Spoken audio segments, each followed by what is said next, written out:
When you think of a leader, do you think of a male? Do you think of someone who is dead? Do you think of someone who has ran something such as a country, a company, or an army? Well, you shouldn't, because my leader is a female who is still living today, and she hasn't even led a company or country or an army. She led a whole generation. My leader is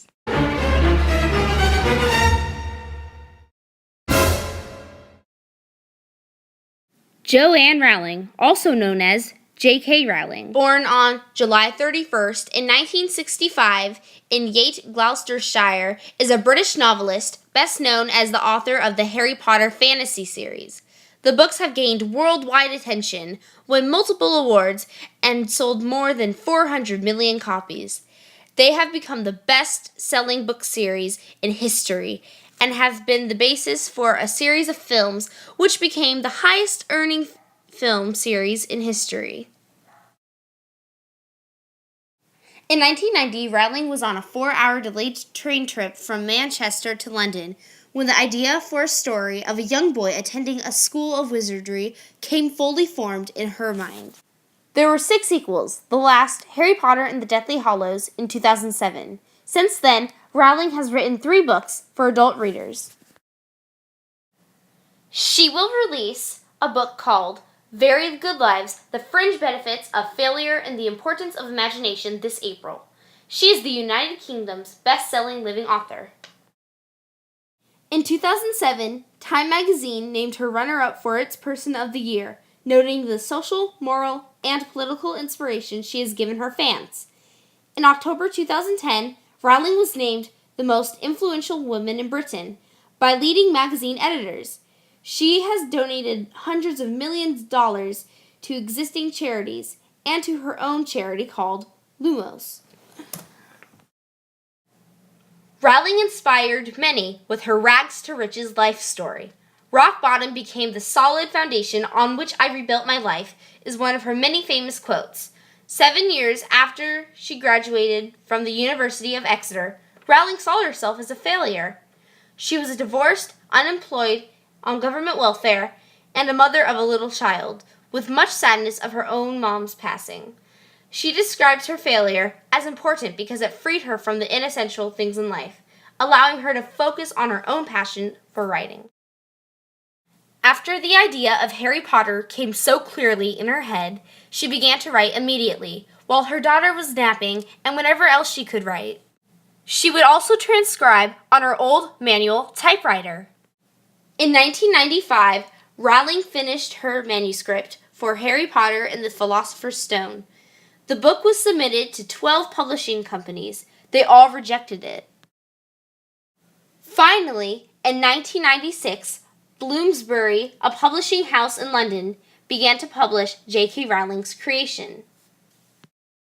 And with that, The Boy Who Lived inspired people all over the world to read more, place an importance on imagination, and not give up hope on their individual passions and dreams.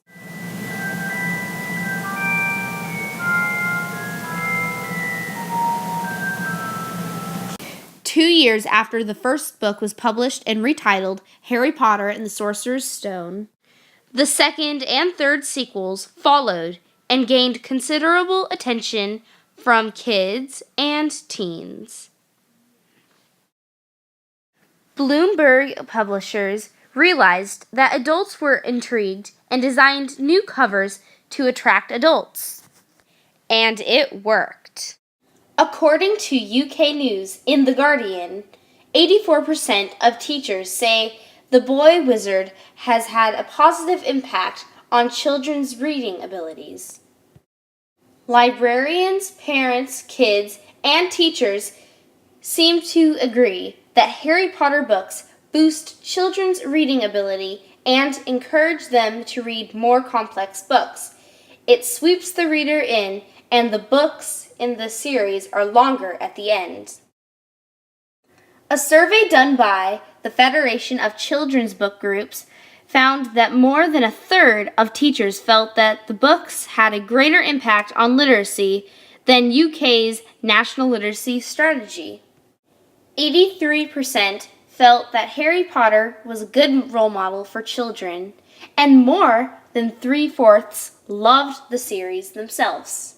Lindsay Carmichael, an English teacher in Gateshead, England, said, "It was extraordinary. Suddenly, all my pupils were reading. Not only were the children interested, they were excited and inspired by the books."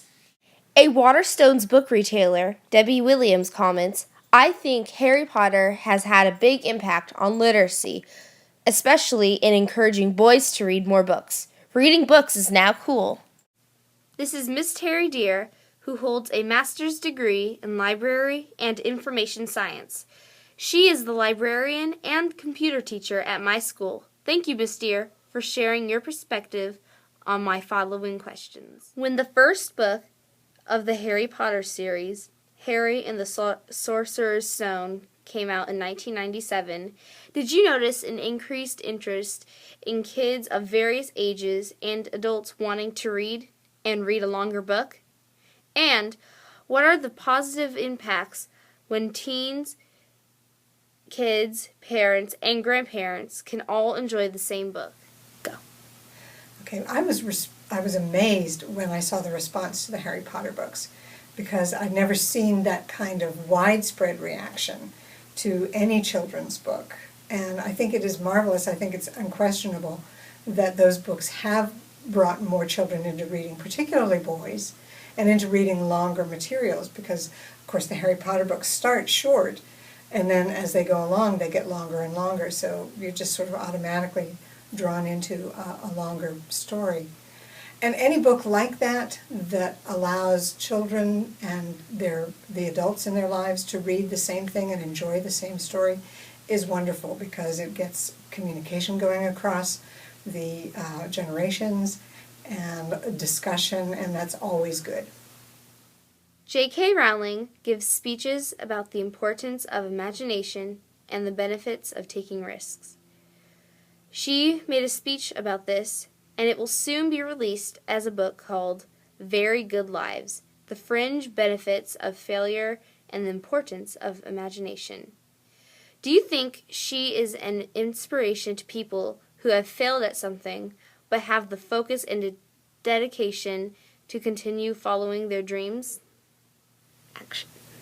Absolutely. I think she is a marvelous role model for people who are in difficult situations in their lives.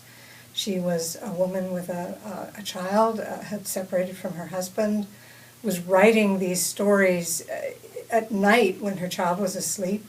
She, I think, sent the first Harry Potter book off to 7 or 8 publishers and had it sent back every time. And there was no guarantee that these books were going to be blockbusters.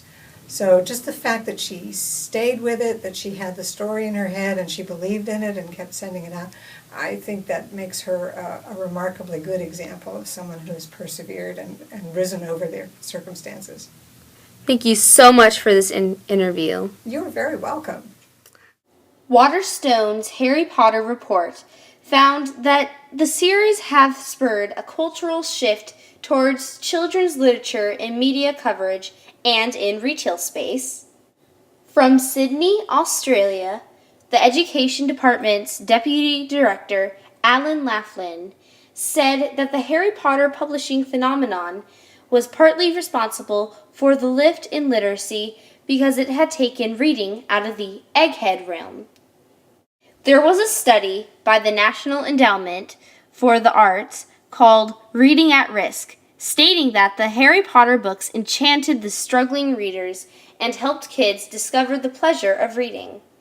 Parents have seen positive results from these magical books too. 85% of 260 parents surveyed that their child wanted to read more often after reading the series. Some have called it the Harry Potter literacy phenomenon. In conclusion, J.K. Rowling has had a huge global impact as a leader in literacy, making reading cool and pleasurable again for many. She has inspired many to persevere against all odds, as she did with Harry Potter, the boy who lived.